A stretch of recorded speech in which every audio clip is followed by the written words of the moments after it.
भरत जी राज दरबार में उपस्थित सभी लोगों को उत्तर देते हुए कह रहे हैं, कैकेयी के पुत्र कुटिल बुद्धि, राम विमुख और निर्लज्ज मुझे जैसे अधम के राज्य करने से आप मोह के वश में होकर ही सुख चाहते हैं।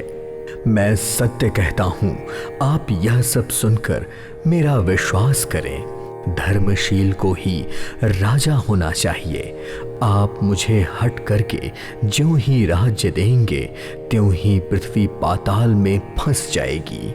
मेरे समान पापों का घर कौन होगा जिसके कारण सीता जी और श्री राम जी का वनवास हुआ।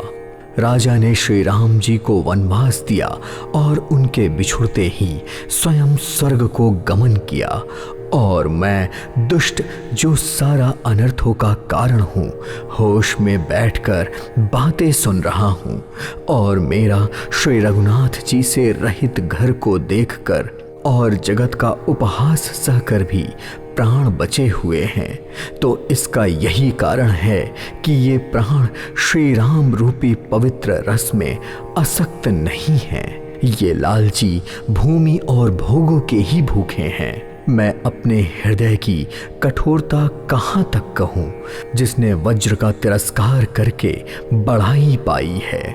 इसमें मेरा दोष नहीं है। दृष्टि से वज्र और पत्थर से लोहा भयानक और कठोर होता है। कैकेयी से उत्पन्न देह से प्रेम करने वाला ये प्राण पूरी तरह से अभागे हैं, क्योंकि जब श्री राम के वियोग में ही मुझे अपने प्राण प्रिय लग रहे हैं, तब पता नहीं अभी मैं आगे और भी क्या क्या देखूंगा और सुनूंगा।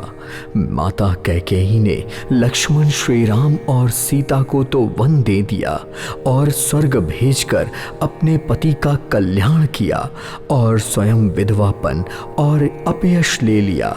प्रजा को शोक और संताप दिया और मुझे सुख, सुंदर यश और उत्तम राज्य दिया। कैकेयी ने सभी का काम बना दिया।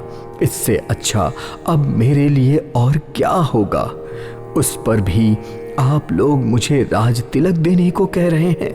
कैकेयी के पेट से जगत में जन्म लेकर मेरे लिए कुछ भी अनुचित नहीं है।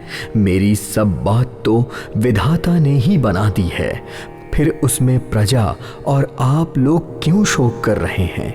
यदि कोई वायु रोग से पीड़ित हो और उसको विषैला कीड़ा डंक मार दे और फिर उसको यदि मदिरा पिलाई जाए, तो कहिए यह कैसा इलाज होगा।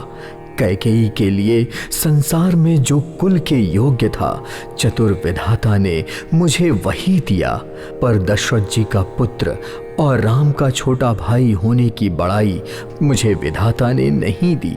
आप सब लोग भी मुझे टीका लगाने के लिए कह रहे हैं। राजा की आज्ञा सभी के लिए अच्छी है, पर मैं किस किस को किस किस प्रकार से उत्तर दूं। जिसकी जैसी रुचि हो आप लोग शोक पूर्वक वही कहें, पर मेरी कुमाता कैकेयी समेत मुझे छोड़कर कहिए कि यह काम अच्छा किया गया है।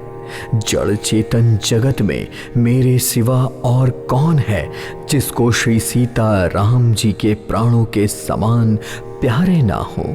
जो परम हानि हुई है उसी में सबको बड़ा लाभ दिखाई दे रहा है। यह मेरा बुरा दिन है, किसी का कोई दोष नहीं। आप सब जो कुछ कह रहे हैं वह सब उचित ही है, क्योंकि आप लोग संशयशील और प्रेम के वश हैं। श्री राम जी की माता बड़ी ही सरल हृदय है और मुझ पर उनका विशेष प्रेम है, इसलिए मेरी दीनता देखकर वे स्वाभाविक ही स्नेहवश ही ऐसा कह रही हैं। और गुरुजी तो ज्ञान के समुद्र हैं। इस बात को सारा जगत जानता है, जिसके लिए विश्व हथेली पर रखे हुए बेर के समान है। वे भी मेरे लिए राज तिलक का साज सजा रहे हैं। सत्य ही है, विधाता के विपरीत होने पर सब कोई विपरीत हो जाते हैं। श्री राम जी और सीता जी को छोड़कर जगत में कोई यह नहीं कहेगा कि इस अनर्थ में मेरी सम्मति नहीं है। मैं उसे सुखपूर्वक सुनूंगा और सहूंगा, क्योंकि जहां पानी होता है वहां अंत में कीचड़ होता ही है। मुझे इसका डर नहीं है कि जगत मुझे बुरा कहेगा, और ना ही मुझे परलोक की चिंता है। मेरे हृदय में तो बस एक ही दुख सा दवानल धधक रहा है कि मेरे कारण श्री राम सीता जी दुखी हुए। जीवन का उत्तम लाभ तो लक्ष्मण ने पाया, जिन्होंने सब कुछ त्याग कर राम जी के चरणों में मन लगाया।